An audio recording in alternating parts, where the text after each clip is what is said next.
Welcome to ModCast, a civilization podcast focused on game modding. Rob, R8XFT.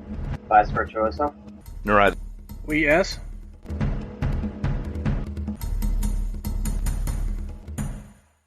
Welcome to ModCast 70 with me, Rob, R8XFT. With me today is Lee S. and Deliberator. Sukritat. He's brought out Ethiopia recently, which looks to me to be probably the best Civ that I've seen out there. Top quality, what he's done. Yeah, I'd definitely go along with that. I mean, I think what impresses me about him, I can literally do all aspects. I think Sukritat is that guy in Civ 6, which is awesome. I love watching his stuff develop. For this one, he's made Rock-hewn Church from scratch. He's made his own unit from scratch. He's actually modelled the leader in 3D. In order to eventually turn it into a 2D representation. I do think he wants to, obviously get that into being a fully animated 3D leader at some point. And I think if anyone's going to push through that and be the first to do a 3D leader, it'll probably be him. Top class.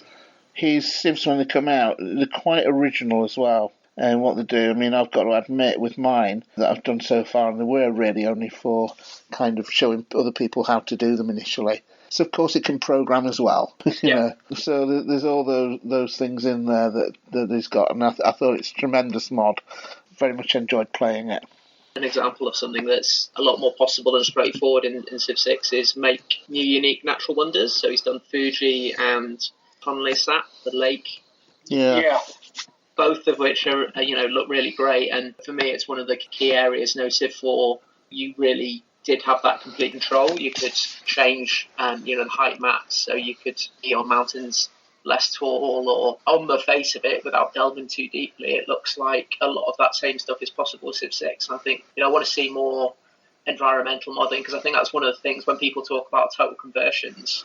I want to see Civ on Mars, or I want to see World or something. That's not just about units, it's about the terrain. If it still looks like Earth, it doesn't have the same. Yeah, you want to see your carnivorous sponge resource look something different than the vanilla citrus fruit tree, for example. Yeah, exactly. True total conversions weren't really possible with Civ 5. I've yet to start pushing these things. Can you remove the ocean, for example? What can you do with modding the terrain? I mean, it looks, from what he's done with both Fuji and this Tonle Sap Lake thing, unique new models coming in for resources as well, rather than, reskins are great, and you can do quite a lot with reskins. There were some clever reskins in Civ 5 for making more resources, but once you can train the models as well, it really starts to sell the environment. The map is important in Civ, it's a big part of the game. Probably move things more into, this is a true total conversion. It makes it feel more like a true total conversion.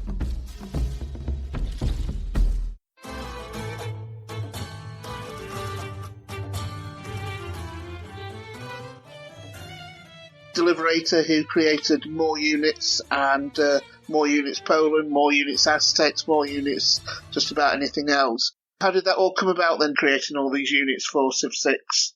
Well, from Civ 4 actually through Civ 5 in the art side, particularly the 3D art side, kind of what's possible. That kind of started with the Dune Wars mod, where I did a lot of the art for that and kind of really enjoyed turning the Earth into Arrakis, making sandworms and stuff like that. There was a lot you could really go to town on. And then through Civ 5, we got some units out quite early. Personally, had a break from modding for a few years, and probably about 2013, when Brave New World came out, I got really interested in basically making the process better. There were quite a lot of problems with the tools, were basically very incomplete Civ 5, so wanted to basically make a reliable process, and so delved massively into basically the programming side of 3D.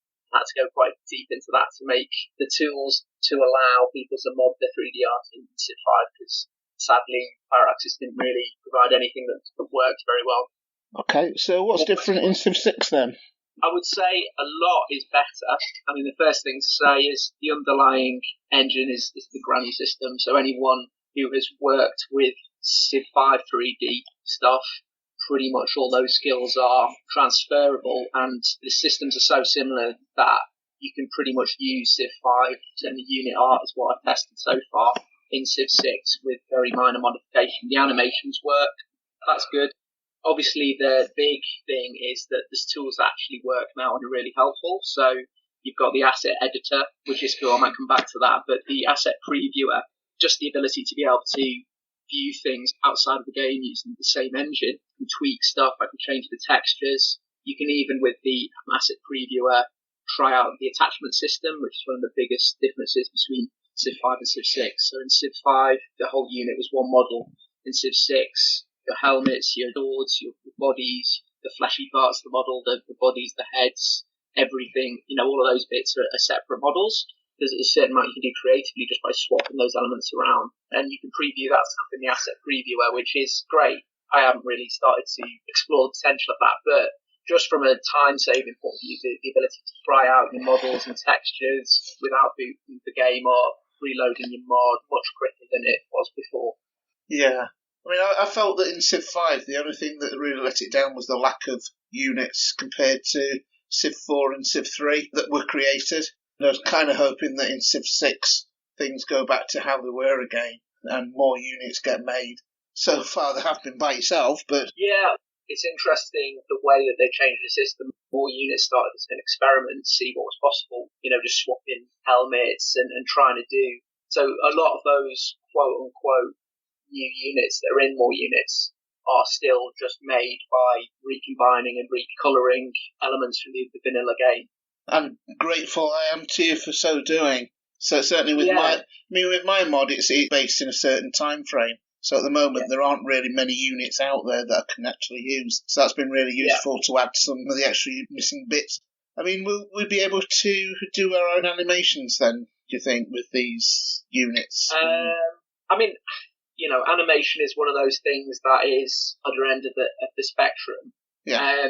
The advantage you've got, like I say, is that we can reuse all the Civ 5 animations. So, for example, one of the things I want to get around to doing is porting the trebuchet, for example, which should work fine. So things like that don't exist in Civ 6. Doing scratch animation, I guess, has always been a thought, really. Even in the Civ 4 days, there was a much smaller number of people who were doing scratch animation or editing animation. We've developed the ability to edit vanilla animations relatively late in Civ 5, within the last year or so. I think I managed it. So one of the fruits of that would be I did a unit, Banderante unit, that flapped in the breeze. So that's an example of like scratch animation. I think there's a YouTube video that I attached a thing. That was me taking pikeman animation, attaching a flag to it, then animating the flag. That's quite an involved thing. The majority of units, and I think the easiest route for custom leaders is always going to be, and always has been, get onto existing animations that are there. Start from there, but that made it possible to edit vanilla animations in Civ 5 is also working for Civ 6 as well. So I am hoping, for example, one of the things that doesn't exist in vanilla is having a unit that's riding a horse but attacks with, say, a sword. One of the huge advantages, which I haven't mentioned of Civ 6, to neither Civ 4 or Civ 5, is they've actually used the same human skeleton for all the units.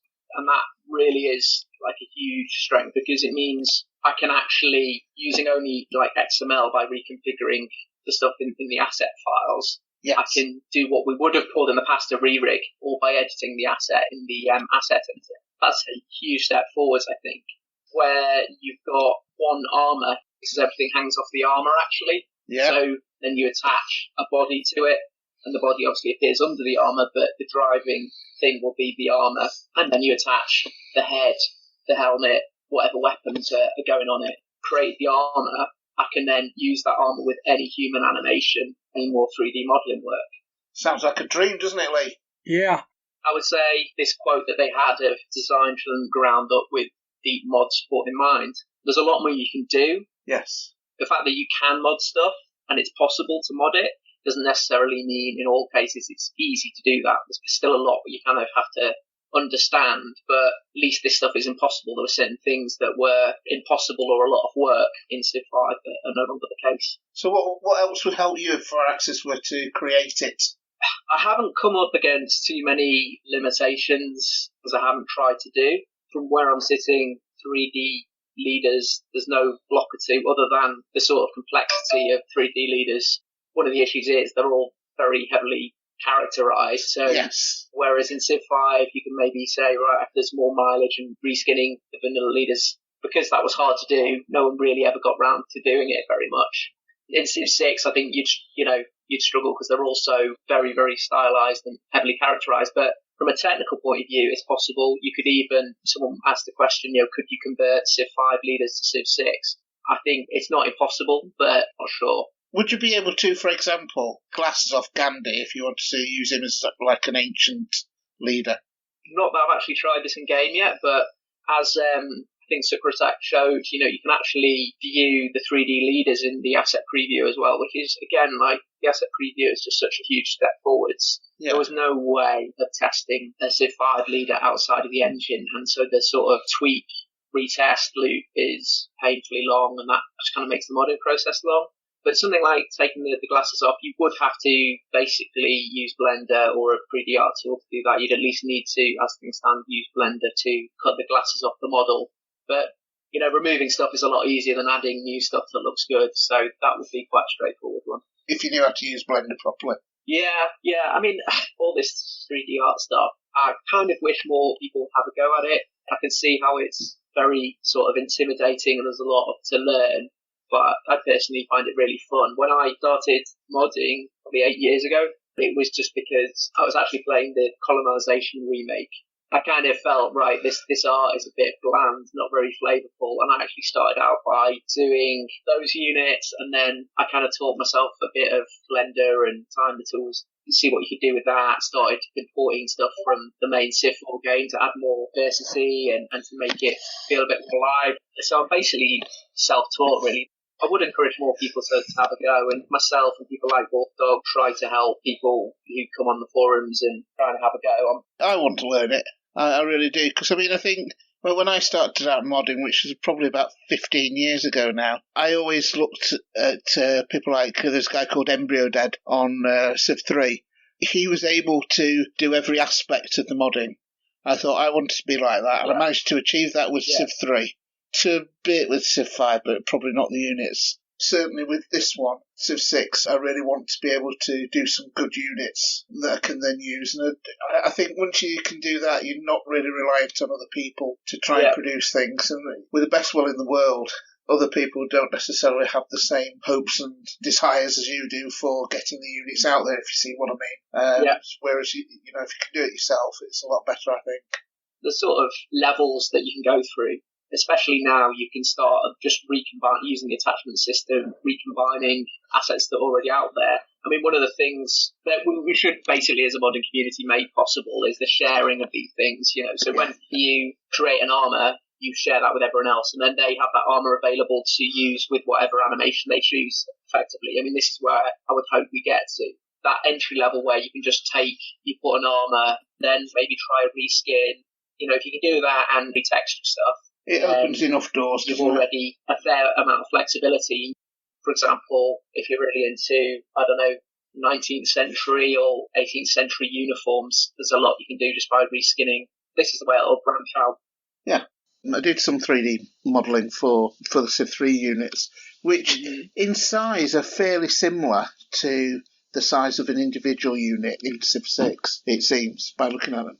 And there's a guy called Kimbo and Utah Jazz 7, and a couple of others as well, who created little elements of uniforms and shields and all sorts of things that would go with this paper doll model.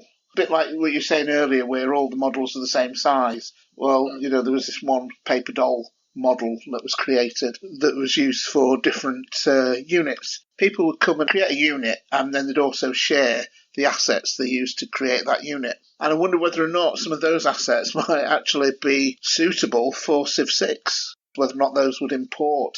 I think they were created generally in 3ds Max. To be honest, there's no reason why not. Technically, it would be a Blender level type job. You'd have to, assuming you're going to rig it to Civ 6 animations, you'd have to bring together the skeleton from Civ 6 with your model from Civ 3. Yeah. Or that you had this separate kind of poser thing, didn't it? Yeah. If there's a helmet made, then that helmet would become a model that you could use and import into Poser or whatever.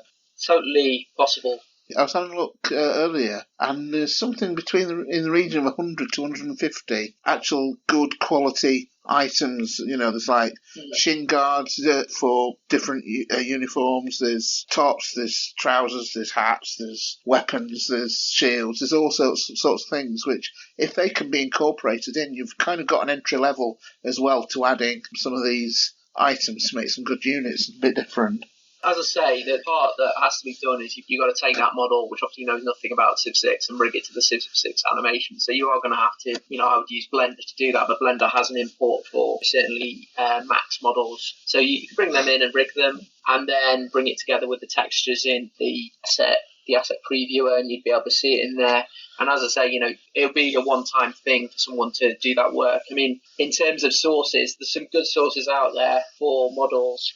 One of the things you want to try and do is you want a quality to fit with Civ 6. Obviously, graphics have moved on a little bit. I don't know how well the Civ 3 stuff would stand up. I know it's quite good because they were then turned into sprites, weren't they, basically? Yeah, plenty of things to do. And we were saying earlier about the more units. Have you got any in the pipeline for what you're going to do next with that?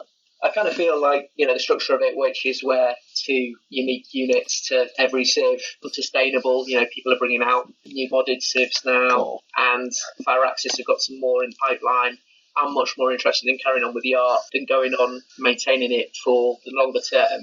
But what I'm keen to do is do Macedon, because a lot of people have asked for that. Yeah. I've got clear ideas for that. One of the things is I have limited modding time, so I have to decide how to spend it. The other thing I'd like to do with more units, actually, if you're adding 2 UUs, you should do it everywhere. So, for example, America, England, Norway have got 2 already, so I only added 1, and they're saying it's fairer if you add 2 to everyone, because otherwise the Civs that got 2 lose their advantage. So I would like to add a 4th UU to those Civs, to America, England, and Norway. I'm more or less settled on what I want to do with them as well.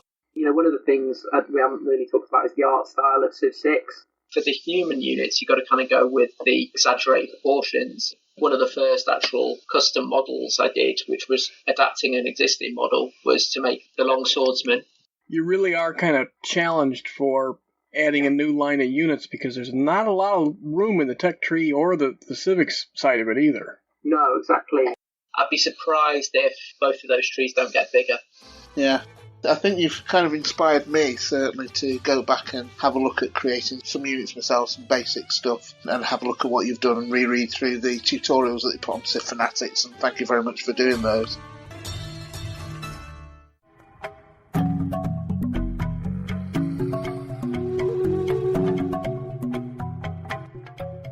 Seems like we're about 2 or 3 years further on than we would have been at the start of other Civ iterations. It seemed to take 2 or 3 years for us to get to this level, and so the game's only been out for about half a year, hasn't it? So yeah, exactly, and I think encouraging. My hope is that more people are inspired to take it up and learn it, and don't get kind of put off by the complexity of it. You make your models, and then they all get bundled up into this BLP file, which is like a library package of all your assets, which contains all your animations, all your models, all your sounds, all your textures, and that process itself involves quite a lot of files that you have to understand the purpose of them, the way that assets are cooked into those BLPs. Yeah. It's another little bit of a learning curve for people. But I hope people plough through the learning curve and have a go and get to the other end of it. We start to see more people. I think one of the reasons is continuity. This is the first time that a good proportion of the community from the previous iteration of Civ has moved on and done stuff for the next iteration. I mean, there's been 1 or 2 people out there, myself, you included, but a lot of people tended to stay within their own civilizations. It seems like a lot of people who did Civ 5, there's a lot of similarities in things like XML, etc., and the way things are done. I suppose it did attract that. And I think for the first time, I think Firaxis have managed to capture that. Anyone that played Civ 3 were very excited when they heard that Civ 4 was coming out, and then they just... Some people were put off because it was different to mod. It was a completely different animal, and that put a lot of people off. And same with when Civ 4 went to Civ 5, again, people were put off because it was, again, a different animal. But now, I think with it being quite similar, that sort of captured the community a lot more. Most people agree that the release of the game was a great start point. It can only get better, I think, from a graphics point of view. Yeah. Don't mind the art style. I think it's quite nice. as a game, I think it's the possibilities, certainly from an art point of view, are really quite interesting and exciting, and a lot more possible already than was ever possible with Civ 5. And I think that's what people are realising, because there was the conversation that when this was coming out, right, well, we've got to start again with only 16 civilizations when we've got so many now for Civ 5, and do we really want to go through all that again? And I think once they've seen Civ 6 and what it's got, what's available to it, they're like, yeah, definitely want to go for it. It's like what you were saying before with all the units that could be done. That couldn't be done quite so easily for Civ 5, and it just seemed like, as soon as I started playing it, I realised that it had a lot more possibilities. From a modding point of view, Lee here is a Lua expert and I'm not.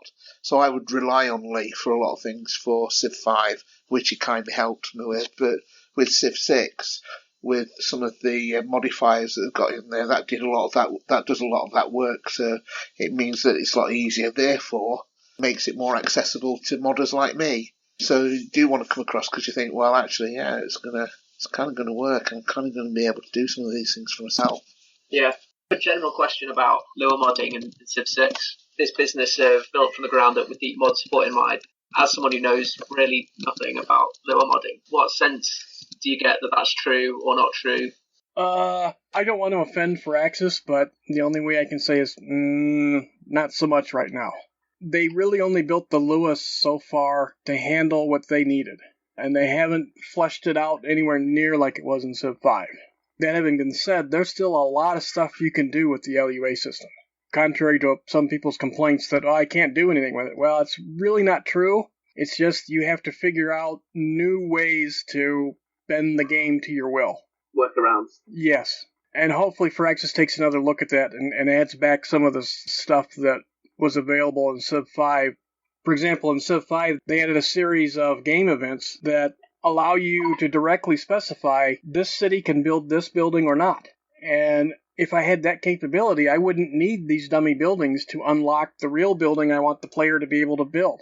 I could just directly say, no, you can't build that building yet. Or, yes, you can build that building because all the requirements are met. The LUA, or Lua, whichever way you want to say it, is much more fleshed out for user interface modding. But there are also some weird things that are missing from that side, too. And what Firaxis did as part of making the game run faster, apparently, is that you have a UI context and you have a gameplay context in Lua. And the two don't actually talk to each other. And if this has something to do with, like, multi-core... Right. And the things that you are given in the UI side are not the same things you were given in the gameplay side. So in the gameplay side, I can't tell whether or not directly a plot has been pillaged by, say, the barbarian or anybody. Whereas in the UI side, I can. But then the problem is getting the two to talk to each other. There's lag. The gameplay side is directly connected to the actual gameplay core of what's actually going on in-game. The UI apparently is not directly connected to that and can, in some instances, lag a turn or two in the information you can get from it. Ouch. So, even though I can create crosstalk between the two, the information I get from the UI part of the game that I send over to the gameplay side in Lua may not actually be accurate at that time. So essentially, you really can't rely on that. Not if you're trying to create a gameplay effect. You really don't know when it's accurate and when it's not. That doesn't sound very helpful. Yeah, no. I don't even bother trying to do that. I just look for what can I do within gameplay to accomplish what I'm after. And if that means I have to do some weird workaround, then that's what I'll try to look at doing. Even though it would be much simpler if I could just directly go to, yes, the city can build this building. No, the city cannot build that building. Yes, the city can build this unit. No, the city cannot build that unit. Which is capability we directly had in Civ 5. Yeah, maybe there's some way of doing it that we're not immediately aware of. I think that's one of the things with Civ 6, that there's been a few things that have managed to work out, but it's been a bit of a tough journey getting there sometimes because there's not really any documentation on it. Getting art into the game, for example, there's a couple of steps that you could never guess until somebody had said something to me. I didn't realise I need to do X, Y, Z. Maybe it's something similar with Lua. Yeah, well, none of us have been able to find anything like what I would need to be able to get rid of the dummy buildings part of Buildings Are Fun. Can you hide the dummy buildings, or are they all? Oh yeah, I've already reworked the UI files. I can hide the dummy buildings completely, unless somebody's playing with one of those, better UI mods, and then who knows which version of file X is going to be used by the game. And that way, it's kind of like the way there were certain famous mods where everybody's mod was conflicting with it. And so if you were playing with JFD's mod X, you had to go to this other famous mod and disable the same file in that other mod. But my changes are fairly simple. I haven't gotten around to actually documenting them yet, so that hopefully some of the better UI mod makers will just throw them in. They don't hurt anything if there is no dummy building in the game. One of the things I looked at before, as soon as we had the game files, was a bit about programming and a bit about art. You kind of look through the link libraries and you see what you can see. So I could see all these different processes for cooking assets, and I think that really whet my appetite for what was possible. And a lot of those asset cookers I haven't actually used. Looks like they're a lot more moddable than they were with Civ 5. So there's a lot of cool stuff out there when myself or someone else gets to it. Yeah, I think that's the most terrifying thing coming into Civilization 6, although it looks like Praxis has a better view of it, is that many of the things that we could do in Civ 5 just happen to be flukes caused by the things that Praxis had done. Oh, they made a drumman. Now you can do a fire-breathing dragon. If they had decided to do a different Carthaginian unit, game over. Yeah. And so coming into Civ 6, I would definitely say that it's got a lot more of a robust and wide modding capability, except that they haven't gone and given us Dromans and any of those other units and abilities that pave the way for us to do all sorts of hijinks. So it's going to just be time for, as they release more DLCs and as the inevitable expansions come out, that the doors will open and then we will start incredible hijinks. And yeah. The modify system is cool. It's one of those things that, it's very powerful, but initially difficult to get your head around. And there's certain, it all hinges on these effects, right? And some of the effects, well, there's no documentation of the effects. Reusing that are obviously already working is fine. Some of the ones that aren't being used by the game do work. Some of the effects that aren't used by the game apparently don't work. With the modifiers, actually, one of the other things that's been interesting to do, but it's really difficult to test, seeing what effects actually work in different, not contexts in terms of Lua, but in different contexts in terms of the modifiers. If I put in these parameters, what happens? Now, obviously, as a programmer myself, generally speaking, a system only handles one set of parameters.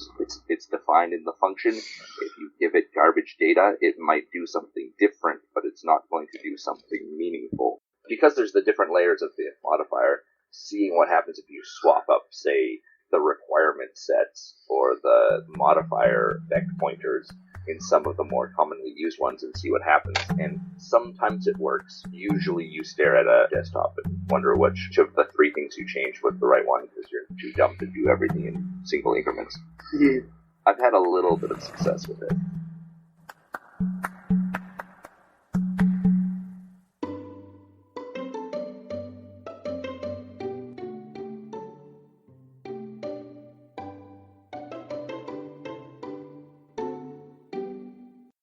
The buildings are fun.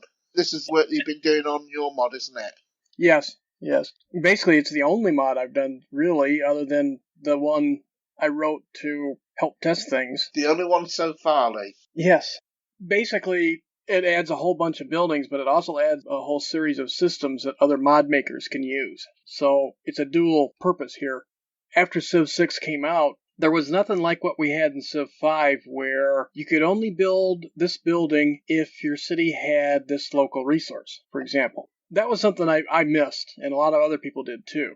Well, we tried the modifiers to do that, and it didn't work. No matter how you structured your dynamic modifier, the game would not crash. It just would not unlock the building for you.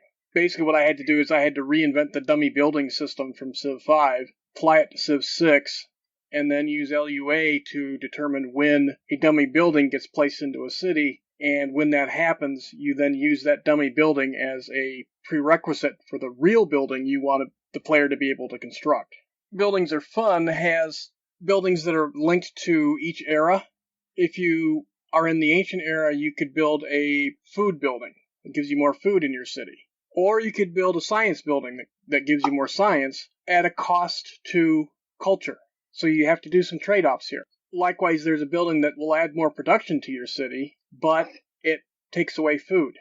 The idea there being factories and tanneries and manufacturing facilities are all nasty, and so your city is less healthy, so your food value ought to go down in that city. As you progress through the eras, you can build a slightly better version of each one of these types of buildings that's appropriate for that new era you're in. If you already have the earlier version in a city, you upgrade to the newer version for that era. There's also a whole system. For example, I added some national wonders, and one national wonder is you can build an alpine training facility for your units, which gives units trained there the faster across hills ability. But in order to build this in a city, that city has to own 4 mountain tiles. The way I'm handling that is I do all that in LUA, but I structured it so that, say, if Deliberator wants to add a building that does something similar, all he has to do is add my files that I have from the Buildings Are Fun mod, and then add a new entry in the correct table to tell my code that I want you to allow this building when these conditions are met. Sounds like you're doing a lot of legwork for modders there. Yeah. You created new tables to do that, or was it working off existing tables that were already there? No, I created new tables because the problem is you have no control over what Firaxis is going to do later. Sure. And you also have no control over what someone else is going to do to the same table later. Yeah. So I went with entirely new tables of my own so that I didn't have to worry about that. The reason I structured everything as a utility that other people can use is I really, really hate redoing the same work over and over and over again. Yeah, I think everyone does. So, pursuant to your point on artwork, can we come up with some standard piece parts people can use? That was my concept for this system, is that people can use the components from within Buildings Are Fun for being able to allow much more specialized buildings, and they can pick and choose which one of those components they want to stick into their mods, and it won't affect the ability of anything else to happen. So if I only want the portion where I set nearby terrain or resource or feature prerequisites for a building, I can take that component out of Buildings Are Fun, stick it in my own mod, and then just specify what the conditions are in one of the new tables that component adds to the game. And I don't have to worry about the other components that Buildings Are Fun has that I don't want. Support the ongoing Polycast Patreon campaign. Collective achievements. Personal incentives. Month-to-month commitment. For more information, visit thepolycast.net/Patreon.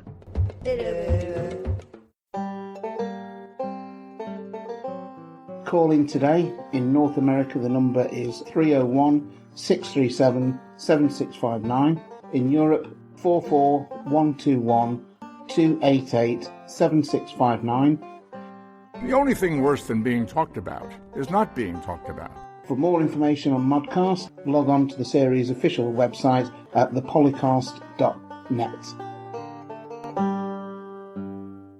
As a response, if nothing else, to all the commentary we see everywhere about this game sucks and Firaxis isn't supporting modders and blah, blah, blah. They've released the SDK. They've reworked things so that we can add art assets, whether they're 3D models or whether they're just DDS files. You're right. There's been quite a lot that Firaxis have actually done for us. I think people just expect there to be a finished game, and it's not going to be like that. They did, through the patches that have come out, I think they fixed a lot of that. Obviously, there's still some way to go in terms of getting all the expected mod support to where we would all like it to be, but the sense is that they are listening and responding. Yeah. I don't think anybody buys a game thinking, I bet there's some great mods for it. I think they buy the game on the basis of the game. However, where it comes in is if, for example, and I know that people bought certain DLC because of Anno Domini, for example. People might say, well, DLC, I'm not going to get that. And then they think, there's a few mods out that require that DLC. It might be worth getting it. Babylon DLC comes out. Some people will buy it, some people won't. And when they see that they can play Anno Domini as well, if they've got Babylon, some more people will play. Then when they can see that they can play something else, more and more people will buy it. So I think there is a little bit, but not quite as much as we'd think. Civ 5 now, it wouldn't still have such an active following increases the longevity. It does. Funny enough, I don't know how you analyse that. There's a couple of new modders for Civ 3, believe it or not, which is incredible, really. But again, they're being inspired by other mods. JFD has a Hitler mod for Civ 6. The Panzer is stronger when it's fighting in a district. Yeah, I like that. It really wants to do conquest. First of all, it gives you a little bit of a defense bonus if you're Hitler. Not that you should be Hitler. But of course, then it also gives this crazy advantage when he is knocking on your door, crushing your economic district, driving your holy sites into dust, and of course your capital city or your city hub is a district. So you want to keep him at arm's length if he gets to the point where he can build panzers, and you violate whatever his agenda is that makes him want to declare war on you.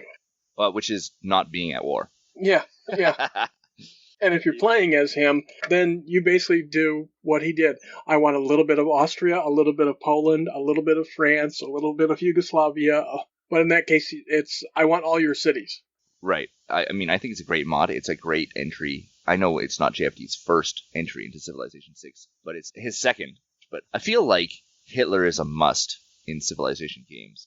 Just as a random, you throw him into your list of random enemies, and then you just really hope that you don't run into him.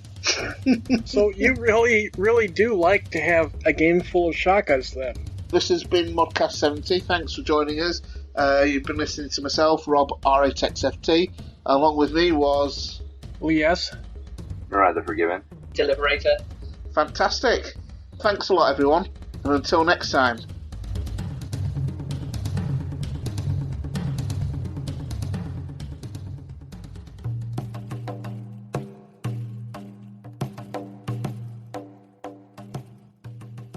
Do we call you Deliberator on this, or...? You may as well, since that's the name that most people will know me on, modding-wise, but... I mean, do we do the bit where we introduce ourselves? Yeah, that's what I was thinking. So what sometimes happens is everybody waits for a moment, tries to be polite initially, and then comes in at the same time. So if we do it so that I introduce myself, and then say with me, and then Lee can introduce himself. Welcome to ModCast 70, with me, Rob, R8XFT, with me... Lee S. Today are... Oops, sorry. Sorry, Rob. Okay, we'll try again. So, we've just got Narai come in. Hello? See, I should turn off push to talk while I'm recording. Sorry, guys. It's okay. Hello. Oh, yeah. We were just talking about Lee's Buildings of Fun. Right. Unfortunately, I'm halfway through, so carry on and I'll jump in when I get context. Okay. Okay. So where were we at? Yes, this does become a thing. You can do the effects. I mean, I'm thinking you're going to see a lot of custom effects coming out of the studios that are doing either the custom animation or the custom fictional civs, whether it's fantasy civs or if it's anime civs. At some point, there's going to be purple rainbow shots all over the map, and some of those will actually end up being useful for historical things as well. Oh, sorry, I was talking about the effects in the modifying sense there, not the visual effects. Yeah. So I think we're getting crossed. Yeah, Deliberator moved on to XML there. Brain is still waking up. No coffee. Is it Lua or LUA? Well, I always call it LUA because Lua sounds like it's a dance I should be doing. But although technically, Lua is the name of the language, it's not an acronym. It's actually the Spanish word for moon. Oh, so okay. you are supposed to dance to it, apparently. Yeah, I refuse to, sorry. Yeah, Narai, it's been disconnecting for me off and on all day. Yeah, it's been doing the same for me. Okay, so this is just a slightly doomed podcast, but that's alright. Yeah. Yeah, it's not doomed. We've done okay. We will travail, we will overcome. We'll probably get a few moments like that, but Dan is a master of putting all these bits together. So it'll all... Editing it all, yeah. Yeah, it'll all come right in the end. Record date May 6th, 2017. Civilization 4 and 5 sound clips, copyright Take-Two Interactive. Copyright Civilized Communication at civcom.net.